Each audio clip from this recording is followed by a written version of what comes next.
Okay, so today we're starting with a story that's, well, pretty staggering when you look at the numbers. A tiny online payment, just 300, maybe 4 US dollars? Barely anything, yeah. Right. And that small payment somehow spiraled into a loss of 8.49 lakh. That's a huge amount of money. Devastating, really. So our mission today is to unpack exactly how this happened. We're looking at a specific case, a teacher in Kalyanpur, to understand this traffic Challan phishing scam that seems to be catching a lot of people out. Yeah, we've looked at the police reports, some cyber expert analysis too, and what's really clear is how clever the setup is. They're using the very idea of digital convenience against people. Okay, let's get into the details.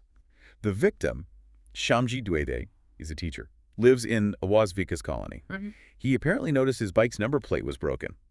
Now, maybe that put the idea of a fine in his head already. Could be. Or just primed him, made him anxious about it. And then, almost right away, he gets his text message. He says he owes an online traffic fine at Challan for just that small amount, 300 euro. The timing feels, well, it might not be a coincidence. They might be targeting based on something or just banking on these common worries people have digitally. So wanting to just clear this small hassle, he clicks the link in the text, and this seems to be the absolute critical moment. That's the pivot point. He thinks he's going to a government portal to pay a minor fine, but nope.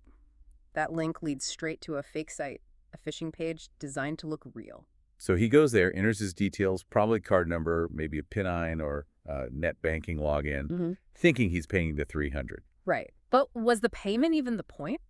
Or just getting the data? It was all about the data, it seems like. The site wasn't really for processing the 300. Its job was just to scrape his login credentials for his actual bank account. So by trying to pay that tiny amount, he basically handed over the keys to his entire savings. And they moved incredibly fast.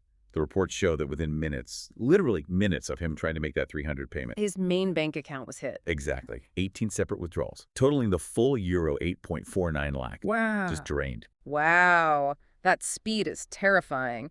Which raises the question, was this guy specifically targeted, or is it like a wider thing? Oh, it's definitely wider.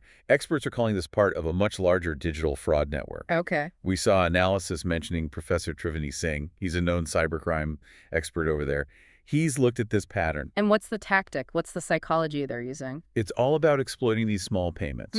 Minor government fees, little fines, things we don't really think too hard about. Right, because it's low stakes, or seems low stakes. You're super careful sending, 50,000 rupees, right? But 300, you just want the notification gone. Precisely. It's annoying, it's small, so you click and pay without really scrutinizing. That little payment is just the bait. It builds this, instant fake trust, and bam, they have your access. So it's not the amount, it's the process of paying that they hijack. Exactly. And that's why this keeps happening unless, digital literacy gets way better for everyone and banks also step up their security. This kind of fraud is just going to keep climbing. It really is. So for you listening, the advice from officials is crystal clear, and you really have to take it seriously. Verify every payment link you get.